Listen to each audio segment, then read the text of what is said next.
Today is the 33rd Sunday in Ordinary Time. Our Gospel text is Matthew chapter 25, verses 14 through 30. We have the so-called parable of the talents. This is one of three such stories, teachings in chapter 25, in which Matthew focuses on the second coming of Jesus.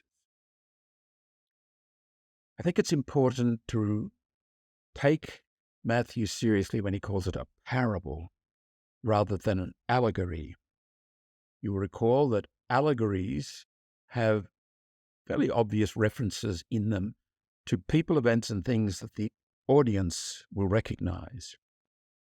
As an allegory, this could be taken as God giving us gifts. We use them as best we can, and we are rewarded and punished. That would be an allegorical interpretation. I think that's not a reasonable interpretation, quite frankly. It's too simplistic. If for no other reason than it leaves you in a terrible impasse of hearing God say to the third person who buried his assets, you're finished. You're out of here. We'll throw you out into the darkness where there's weeping and grinding of teeth. Does that sound like the portrait of Jesus that is painted by Matthew in the rest of his gospel? I don't think so. I propose to present it as a parable, not an allegory. A parable appeals to the imagination. It is a story which draws you into its plot. It will widen your horizons. It will surprise you. You can read a parable a number of times and be surprised that many times. So why do we avoid the allegorical interpretation? I think the first reason is it was common practice, especially for the poor people, to bury anything they regarded as valuable. It is what you did for security's sake. Recall chapter 13, verse 44 of Matthew's Gospel, the treasure in the field. A stranger stumbles on buried treasure that some poor person had buried. So that's the first thing. Matthew's talking to poor people.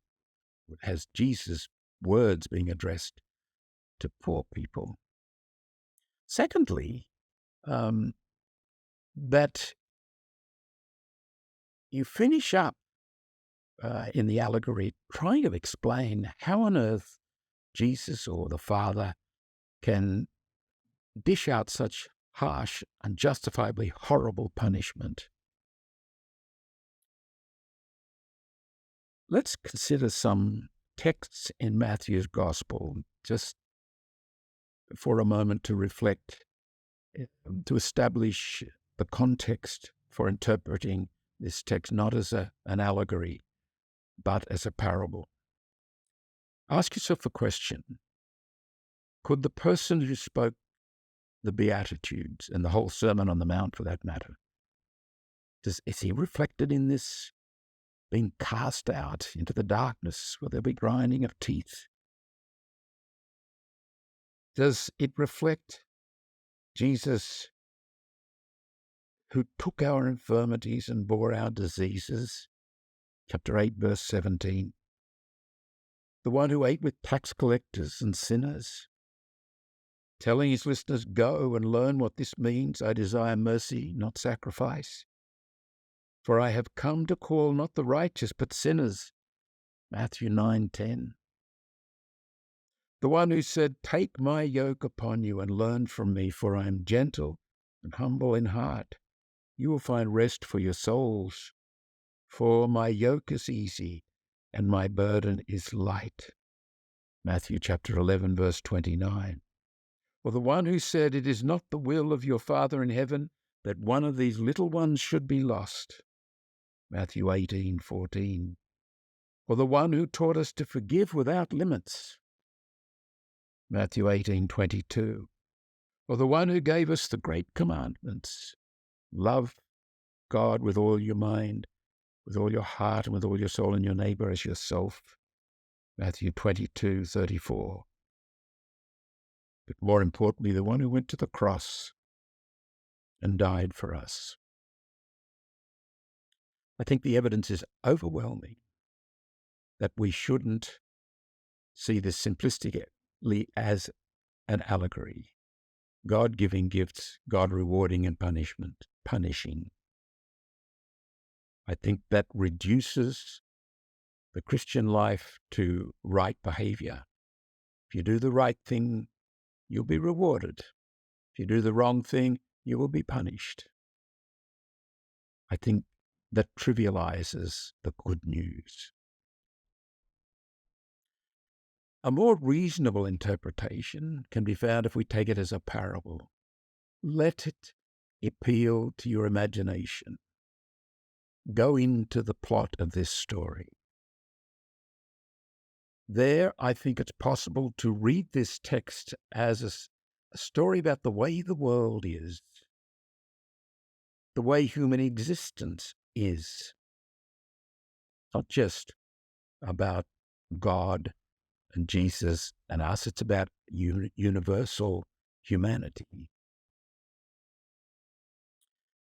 Life is not what happens to us, but what we do with what happens to us. Thus, we respond within the needs, the limits, and the possibilities that are given to us, our assets, as it were, to invest. And we invest time and energy, thought and effort, integrity and risk. We commit ourselves. This is the stuff of human thriving. Time begets time. Energy begets energy. Integrity begets integrity through such commitment and investment. On the other hand, sticking within the bounds of this story about the way life is, it's not true that when we withhold ourselves in a relationship, the relationship won't thrive. When we are unable to surrender to the moment, we remain tight, anxious, restrained. When fear prevents us making decisions we should make, we remain in the shadows rather than coming out into the light of our days. When we do not find the time to do what is good for ourselves and others, our inner world shrinks. Like muscles that atrophy from lack of use, our lives can dry up simply because we've not invested ourselves in anything or anyone.